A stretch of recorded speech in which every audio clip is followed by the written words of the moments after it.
Welcome to Marketplace Tech Bytes, our weekly review of the biggest stories making headlines across the industry. I'm Lily Jamali. This week on the show, the DOJ accuses Apple of an iPhone monopoly in an antitrust suit.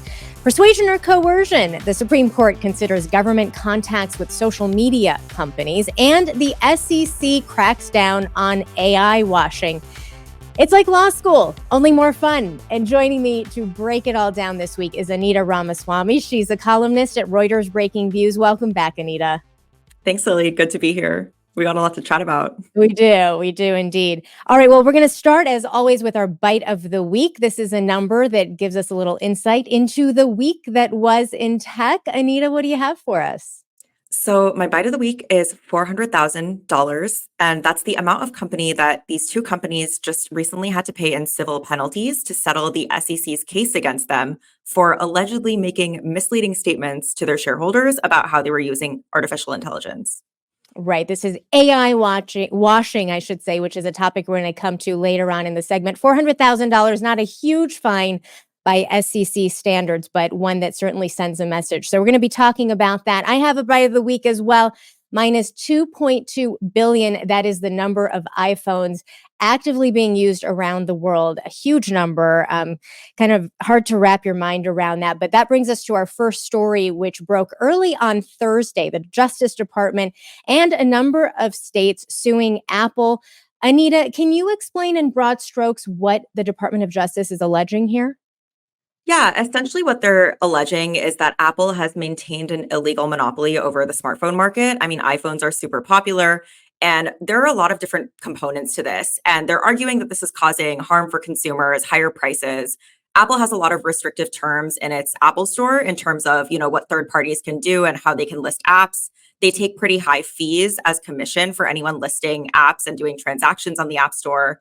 And essentially, the lawsuit is just arguing that Apple has used these really complex contracts to maintain its market dominance, and that is harming users.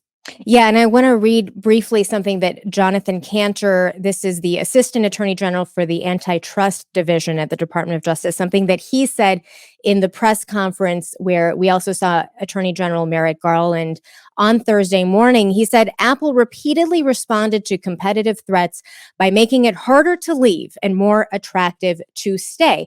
This is the walled garden, right, Anita? Yeah, it's one of those funny things that I think almost everyone has interacted with, where if you are sending an iMessage on an Apple iPhone to someone else, it'll show up as blue. But then if you send it to an Android, it'll show up as green. And it used to actually be slower. It was harder for multimedia content to be sent between an iPhone and Android. Apple sort of said they would fix that, but there's still this dual class system. And I think that's one of the quirks of how Apple works to maintain its dominance in the market. Yeah, and Christopher Mims at the Wall Street Journal had a great piece about the walled garden back in January, talking about how the very thing that's made Apple so successful, this is a $3 trillion company, has now become its biggest liability. For years, we were so focused on Apple making money off of its hardware, but the selling of services is a really big part of this story now. The profit margin there for Apple is a lot higher than it is at this point on hardware. Also this week, Apple is in preliminary talks with Google about using Google's generative AI model Gemini in the next iPhone. You've been writing about this, Anita, and here again, all roads seem to lead to the DOJ antitrust division. Am I wrong? No, you're totally right. It's really interesting because till now, Apple was one of the only major tech companies that the US government still hadn't sued over some sort of antitrust allegations. I mean, Meta has had to deal with this, Alphabet's had to deal with this, Amazon has had to deal with this. And when I was writing about this potential partnership between Alphabet and Apple, my biggest question was, will regulators even let this go through? Because it's two of the biggest tech companies out there teaming up. And it's sort of similar to what we've seen with earlier trials and hearings over whether Google and Apple collaborated to give Google search an advantage on iPhones. Exactly. And Apple was not, sued in that case by the Department of Justice. But when it comes to online search, Apple is a huge part of that narrative, right? They are a big part of the equation for Google. That, of course, is the allegation anyway. You write that AI has the potential to flip the script in terms of this this whole narrative, right? And all eyes, we should say, are on OpenAI when it comes to this story. We see the battle lines being drawn between Google and OpenAI, which has that huge investment from Microsoft. Yeah, I mean, AI could really change things. It's really interesting that Apple is such a big and successful tech company, but they haven't to this point released any major AI models while all the other big tech players have. So Apple and Alphabet already have this collaboration over Google search. They already have a partnership where Google search is the default search engine on Apple products. And now it just makes sense if Apple can't build their own AI model fast enough, they might as well pair up with, another company that they already have a good relationship with. The question is that, legally sound? Is that going to hold up? Especially because we've been seeing a lot more efforts from the Biden administration and antitrust regulators these days to crack down on big tech. Right. And you write that it could cost $5 billion by some estimates for Apple to get where it wants to be on AI, a huge figure. Well, read about this on Reuters.com. Anita's article is called Alphabet and Apple Have Cause to Circle the AI Wagons. We'll be posting that on our website, marketplacetech.org, as well.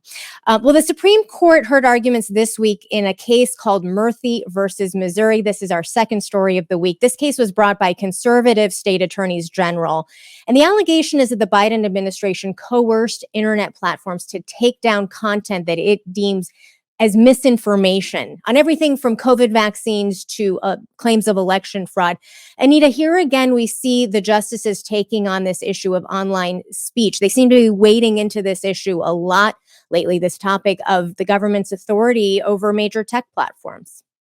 Yeah, this issue of free speech is such a fraught one. And, there's been a spate of recent cases that the Supreme Court has considered, including two last month, that it's set to decide on soon. And all of these have to do with the same theme or topic, which is, do social media platforms essentially censor conservative viewpoints? For this case, the ruling is expected by the end of June. And it's super interesting because the other two cases that were heard last month were also in the same vein. Those were more about banning certain people from the platform. I mean, we all know that Donald Trump was banned from several social media platforms following the January 6th insurrection. And, this case, Murthy versus Missouri, touches a little bit more on COVID and whether the Biden administration was within its rights to essentially try to persuade platforms to take down certain misinformation about COVID vaccines. Right. And most of the accounts that I've read seem to suggest that the Supreme Court is likely to actually side with the Biden administration on this. Do we have a sense of why that is? It's fascinating. That was one of the most interesting parts of the hearing for me because it wasn't just the liberal judges that were siding with the Biden administration, seemingly. I mean, you have conservative Justice Amy Coney Barrett, and she was sort of pushing the Louisiana Solicitor General who was arguing this case. And she was laying out a hypothetical for him. She basically said, look, if you and other members of the Louisiana state government were doxxed, for example, and all your information was published online and there were social media posts calling for harm against you, do you think it's appropriate for the FBI to contact the social media platforms and ask them to take down the posts? Because the posts could lead to harm.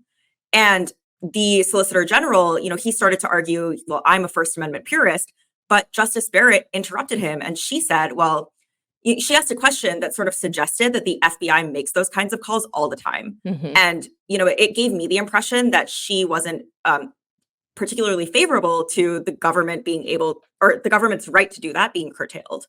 Right. Well, the Supreme Court's ruling is expected by the end of June, so we will all stay tuned for that. On to our third and final story, the one you brought up earlier. After a warning late last year that it would go after companies for AI washing, the Securities and Exchange Commission fined two investment advisors for allegedly making false statements about their use of AI in their businesses.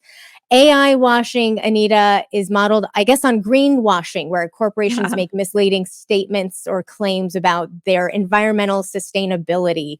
Really interesting stuff here. What are your thoughts?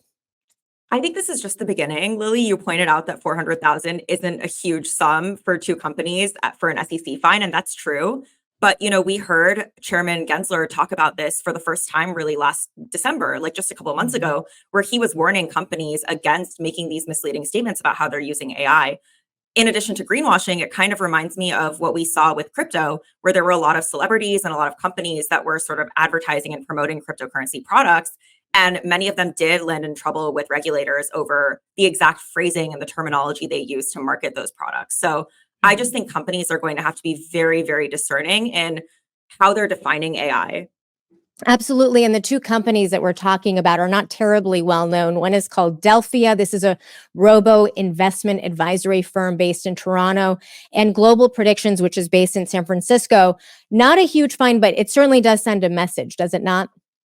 It definitely does. And I think one of the big concerns with AI is the definition of the technology is pretty squishy. Like when people say AI, they could be talking about so many different things. It's really broad.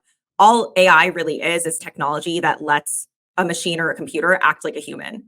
But it could do that in really small, particular ways. So essentially, these two companies, or at least this is what the SEC accused them of, were sort of saying, hey, we're using AI in this way. And they didn't actually have the underlying algorithms that they said they did. All right.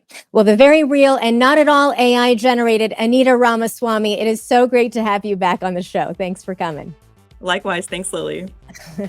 That was Anita Ramaswamy. She's a columnist at Reuters Breakingviews. Thanks to all of you for watching Marketplace Tech Bytes Week in Review. Make sure to like this video if you would, and subscribe to us on YouTube. We are at Marketplace APM. Rosie Hughes produced this episode, and I'm Lily Jamali.